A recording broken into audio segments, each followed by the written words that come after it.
You are listening to the regular version of Sexy Marriage Radio. SMRnation.com.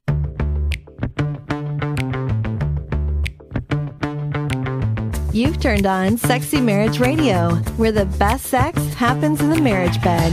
Here's your host, Dr. Corey Allen. Welcome back to Sexy Marriage Radio, where here in Texas, the rain is finally lifted, the sun has come out, and hello, summer. Yes. Yeah. So I don't know wherever you might be listening and wherever you call home, hopefully summer's in full swing and it's an opportunity for you to take a break, or if you're in the part of the world that it's not summer for you, hopefully you're killing it with whatever's going on. Go skiing or something. Exactly. Depending on what hemisphere I guess you're in. Well, it just immediately went to summer here. It rained and rained and rained and was nice and mild. And then 2 days later, heat index at 102, 101, 103. When I walked out of the house this morning, it felt like I was a kid back in Houston. Yeah, so muggy and sticky. And humid. And it's the whole, some of the people in the South and different parts of the country will appreciate this. It's that idea of you go take a shower and then you come outside and you feel like you just took a shower. Right, yeah. Because it's wet hot. Again. And that's what we want here at Sexy Marriage Radio, is we want it to be hot. See, that's there you go. I just did there. Okay, well done. And the way we can know where we need to go to help you the most to heat things up, that would be you give us a call, 214-702-9565, or feedback at sexymarriageradio.com. You can also jump on iTunes, rate and review the show, please, if you like what's going on, or Spotify, iHeartRadio, YouTube. There's a lot of places that we're now airing our weekly episodes. So please give us comments and help spread the word that married sex is the place to be in relationships. So coming up on today's regular free version of Sexy Marriage Radio is I went again into the archives and found what are the hottest ones we've talked about, right? And last week we did a special with a guest. This week is you and I talking about oral sex and gagging. That was tops on some of the stats, right? It was. That was a very, very high one as far as download. And this is just a wife that is curious because she gets nauseous every time as she gags. And so she's not alone.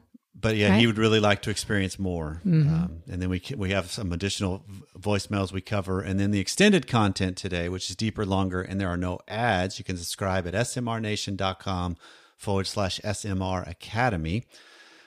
We do a conversation between you and I about what are the different attitudes that we bring into our marriages.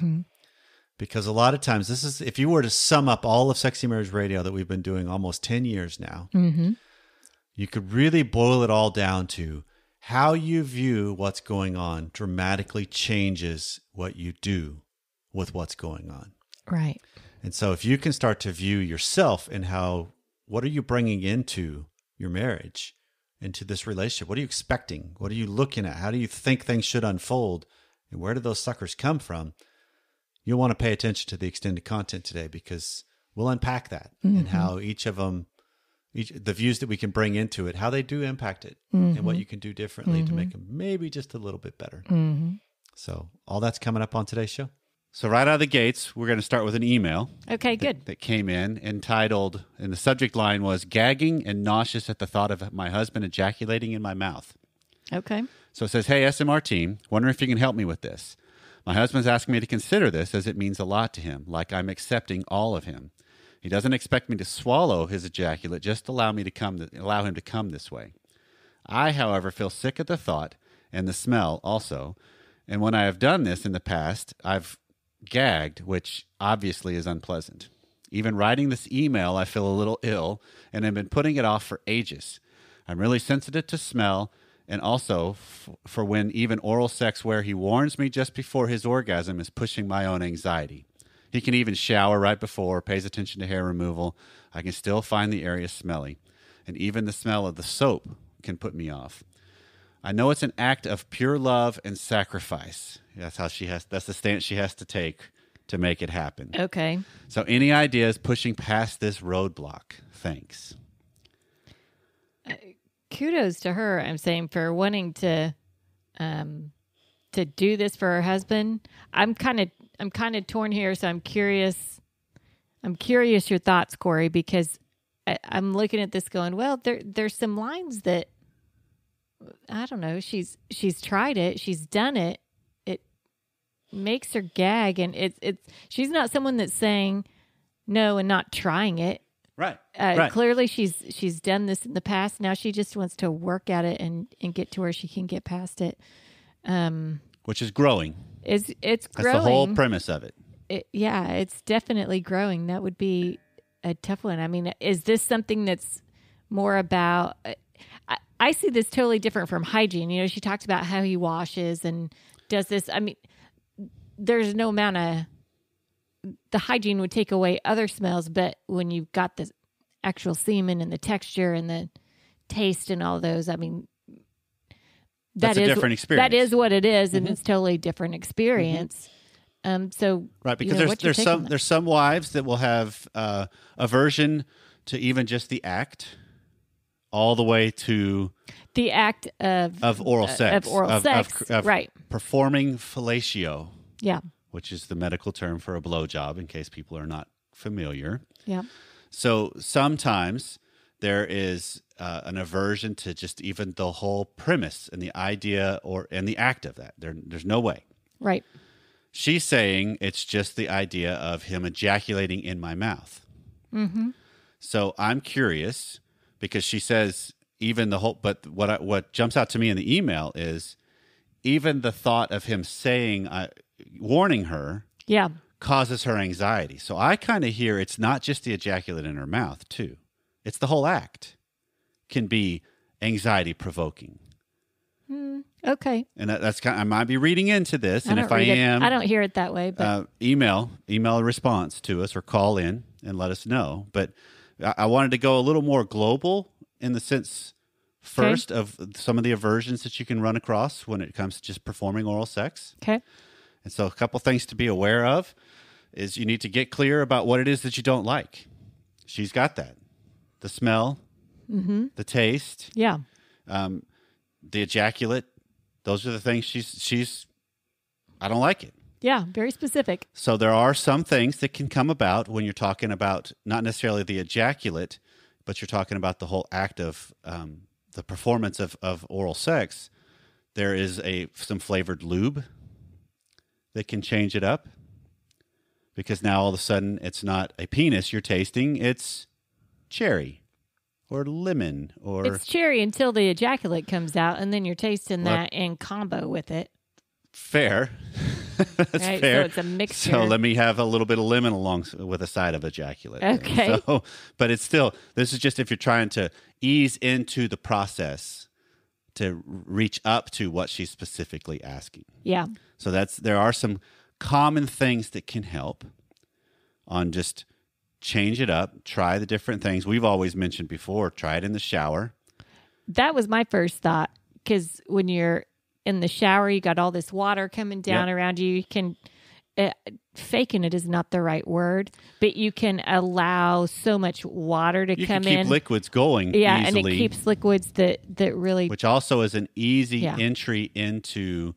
If the ejaculate is in your mouth, it's easy to let it just spit right out. Yes. And you're not dealing with the swallowing or what do I do with it. Right. And he really, with your head down there, he really doesn't even have to see you like spitting it out. Well, right? But she even says he doesn't expect her to swallow it. Right. But I don't know, just the visual, I guess, would be the shower allows you to... It can subdue it. Right. That's a fair point. So once you get clear about what it is you don't like, the next question you ask is, where does the discomfort come from? Because sometimes if you're talking about oral sex, we get messages from way, way back that make it to where deep in there, it feels wrong. It feels inappropriate. It feels too erotic. Erotic, over the top for you. And so it's not allowed. It's not something you should enjoy. Good people don't do that. And so you can have those messages that could be you're fighting. Maybe. And so it's worth at least exploring, where does this come from? Or you've had bad experiences with it because it was expected and there was no reciprocation and there was no enjoyment, or it's just There's a lot of different things that can happen when you're first getting into the world of sex. Mm-hmm. So after you've done some of that thought processes, then you can also shift it to what is it that you do like about it? To look at it in positive light. Because it could be... Try and focus on the positive. Yep, you like the idea of being able to have power, to tease, to the sucking, the licking, the eye contact that can happen.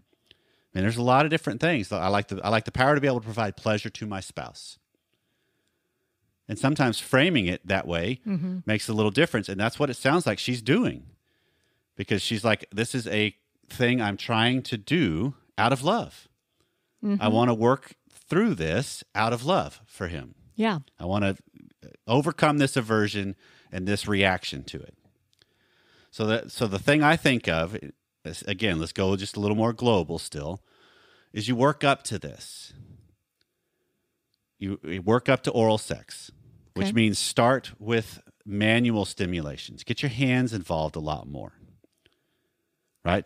Practice the hand job. Okay. And even lay down beside him and slide down by his penis while performing the hand job. Now, and by you going through this, is this intended more for someone who is just averse to oral sex at all? You're not talking just the adverse to having ejaculation in the mouth. It's right. It's just averse to oral sex. Right, because I'm also curious if is there an aversion to ejaculation on your body? Is that a thing that's a bothersome thing? Because we've had emailers in the past that have said that. Yeah. That I don't want it on my chest or my stomach, or I don't want it anywhere around me. Right. And this is a way to ease into it. And the key through all of this of just working your way up to it is constant communication with each other, constant connection, make eye contact, and speak to each other about it. Yeah, I think you've got to do that in a scenario like this where she's truly, from what it sounds like, I like your wording that out of love she's trying to do this because this is what he really wants. It's easy for that type of thing to turn into resentment if you don't like it. And I'm trying so hard. I really want to do this for you, but man, I am just not overcoming that hurdle. And then it turns into a resentment because, come on, dude, I've been trying and I'm just not getting there. Right. Give me some slack. Yep. So, anyway. Yeah. So you're working towards. Again, before we go to just back to the email, let's stay a little more global. Okay. On some of the tips that can help with a wife wanting to perform oral sex on her husband. One of the best things is you don't just latch on and just start sucking with all your might. That's going to wear your jaw out. Yeah. So you want to add some variety. It not only wears your jaw out, it just wears your brain out. Right. Because it's not fun for you. You don't have any connection. Right. Because when you're just doing that, there's no eye-to-eye contact that way typically. And there's no changing it up. There's no adding different techniques and things you can do. So one of the best things you can do is use your hands as part of this. Yeah, at the same time. Because this is not about deep throating. This is about just performing oral sex. So use your hand at the base of his penis while your mouth and your tongue are at the tip. And that can then, you can lick, you can suck, you can do a bunch of different things. And if you get into a rhythm, your hand can join your mouth in that rhythm. So it gives the experience of something more full. Yeah. Which is very enticing. And if you also add in the idea of being playful, show you're enjoying this, work towards that, and connect with each other. Make eye contact with each other. That's one of the biggest things you can do with oral sex, and that's by men and women. Doesn't matter who's performing it. Yeah. You can see each other. Yeah. And if you're still unsure, then one of the best tips for a wife is have him on his back and you be on top. That gives you total control. So you're on your knees over him, and that way you have the control. He can't thrust too hard because sometimes the standing position can make it to where it's, whoa, hold on. Now you're taking advantage. You're being too forceful. I'm too concerned. There's a lot of different things that can come up with that. I think that's a really good point. I think that's a good point. Yeah. Okay. And so then the last thing to think of, and this can even help straight for our emailer, just relax with the process. And one of the things that can really help with relax, as the wife, you go first with some orgasms. True. He performs on you. True. He handles you. You take care of you first, or multiple times. Whatever it takes to where you're in a much more relaxed state. Because now then all of a sudden your body can get out of the way some. And now we're just dealing with the pesky mind. Yeah. And in her case, you're dealing with the pesky gag reflex. So specifically for what she's asking, first and foremost is just the importance of breathing. Because anytime we get into anxious moments or anytime we get into moments that are gag-inducing in life, breathing is the way through it. Okay. Right? I mean, isn't that true? That makes sense. Yeah. You smell something that's really bad and it's just like, okay, just breathe. You're breathing through your mouth. Breathe through the mouth. So just relax because of the smell. Obviously, if a penis is in your mouth, it's a little harder to breathe through your mouth, but that's where you can change it up and use your hands for a moment to calm yourself back down and then pick up where you left off.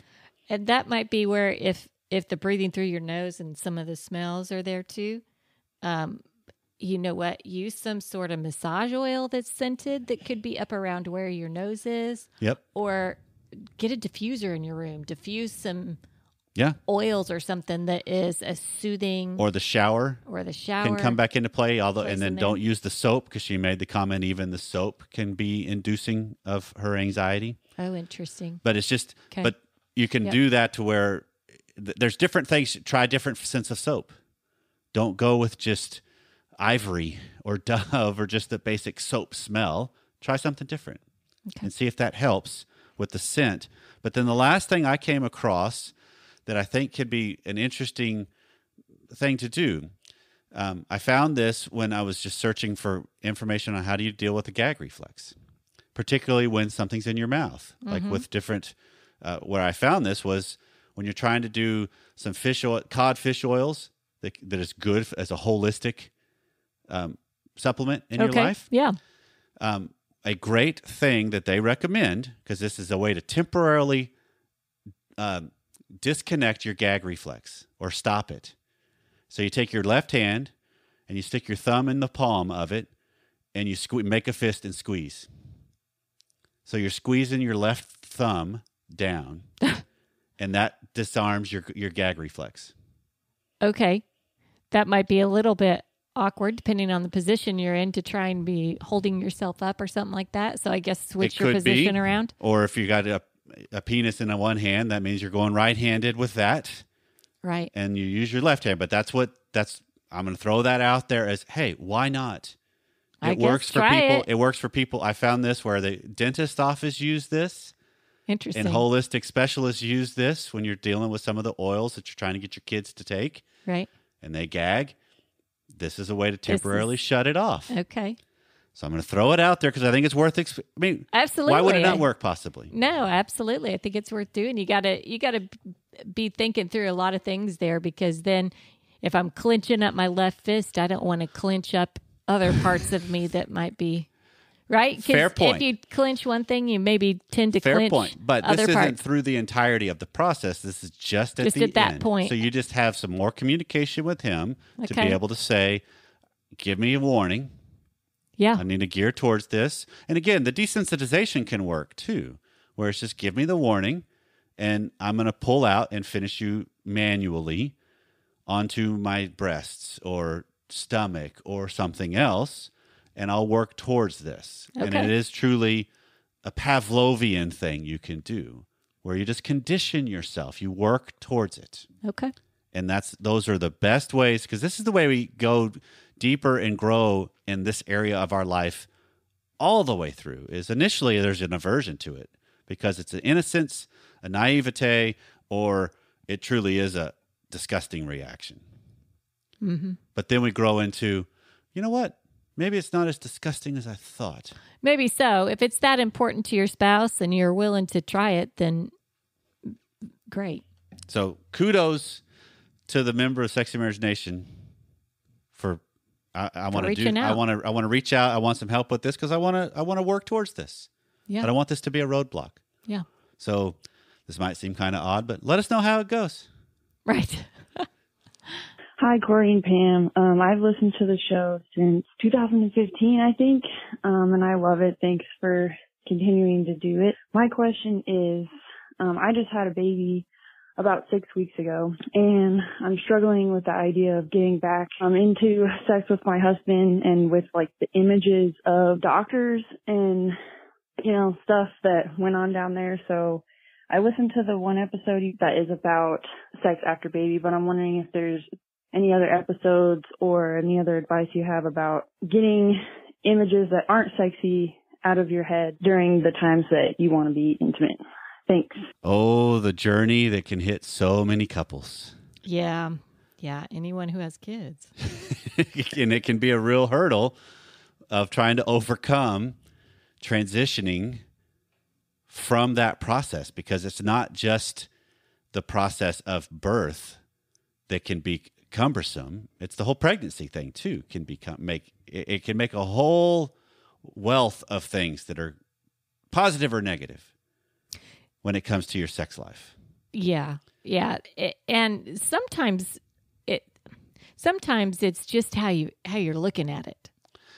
Exactly. Right. It's a perspective thing. I think that when you're 6 weeks after having the child, not knowing the details of her situation, but pregnancy in general and giving birth, and whether it's a C-section or a, vaginal delivery, they each carry their own weight. But sometimes I think that immediately you're not seeing maybe the beauty in some of that, or you're not embracing necessarily at that point, wow, we did this together. And how cool that is, and what a different bond that you two now have together that you didn't have before. Yeah, but there's also that anxiety of, okay, all that just happened for me as the wife, as the mom. Now, what's this going to be like again? I mean, because there's a serious uncertainty of, is it going to hurt? Yeah. Is there any scarring and tearing that I wasn't aware of? It's just all of that can produce a ton of anxiety. Plus what she's bringing up of the whole, man, there were a whole lot of people down there between my legs during this whole process. How do I get that vision out? Because that's not sexy, because what was going on there was a whole different world, and get back towards, this is something that's intimate and special just between my husband and I. Yeah. And so this is where I think you have to start with the overall view of the relationship and bringing the romance back in. Oh, yeah, I would agree with that. I hope he's a listener, because I hope that he understands what a vital role he plays in this piece as well. Right. She'll have to get her mind adjusted for it, but it is so helpful when you're working at this as a team. Right. Right. And he sees the role that he can play to help her get her mind switched. And so to start off, she's saying it's just been 6 weeks. Well, that's just usually when an OB gives you the green light, is 6 weeks, unless there's some special circumstances that could extend that out even further. Mm-hmm. But it is one of those, hey, it's just now starting as far as a possibility. So ease up to this. Yeah. You don't have to immediately just pick up wherever you left off before you were pregnant or even during the pregnancy. Yeah. Because you do need to allow the body to heal and change and get to where it will eventually be again. Mm-hmm. And so there's going to be some awkwardness to this. There could be some uncertainty and anxiety to this, because one of the things that a lot of times our OB didn't talk about this, but if you're nursing, when you're stimulated for sex, that will get the lactation process going for your nipples, which means you're going to start leaking during sex, possibly. Right. Which, be prepared for that. That's rather than, whole new ball of wax. I was not expecting that. Yeah. Right? So that can derail things. But just, again, if you can go with where you started this, Pam, of look at what you've done together. look at this process you're going through together. What a cool thing that's gone on. You've created a new life.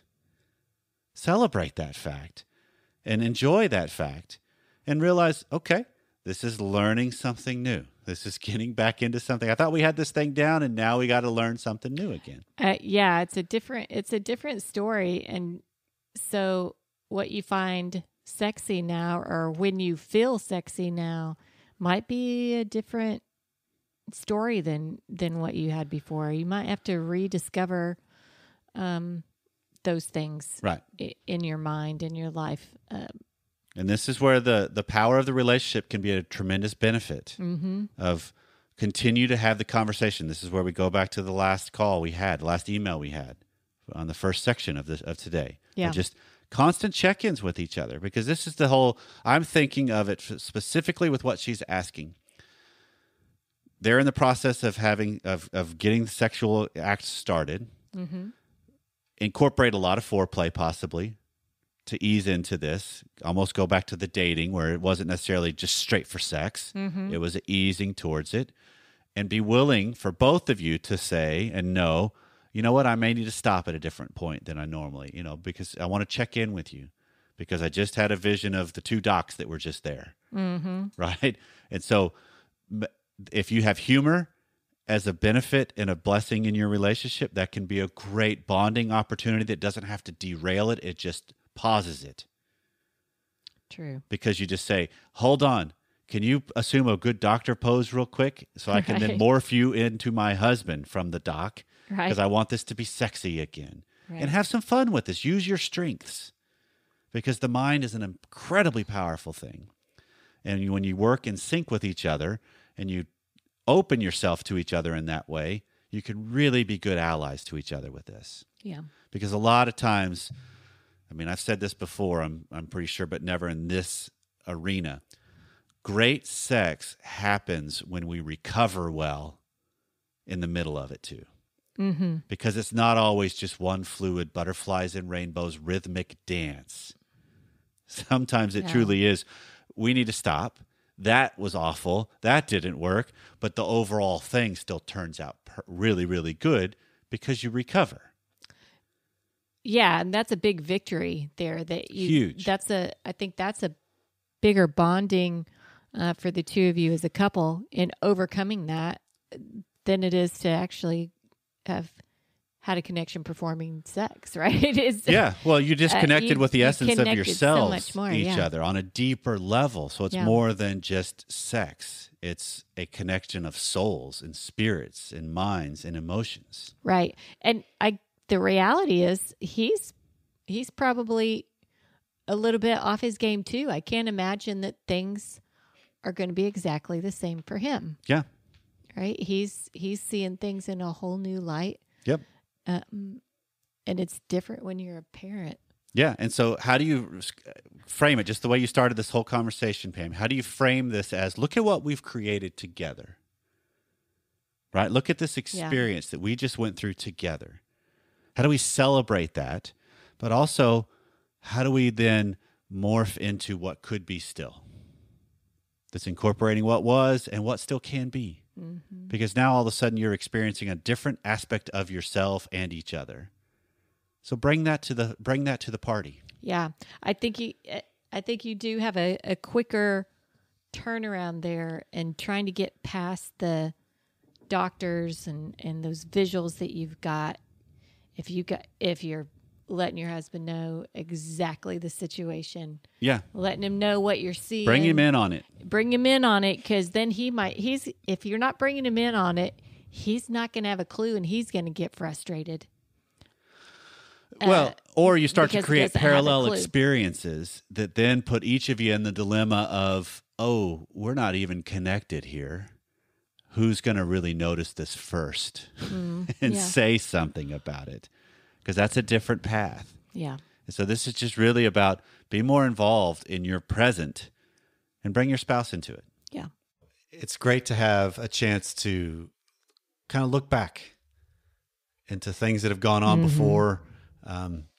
If you think about it, how many shows do we listen, like regular talk shows that we've listened to over the years, or podcasts even that we've listened to, that you're like, there's so much in there that I just forget it, right? I remember there's times I do this even with SMR. I'll dig back through and go, oh, I forgot about that segment.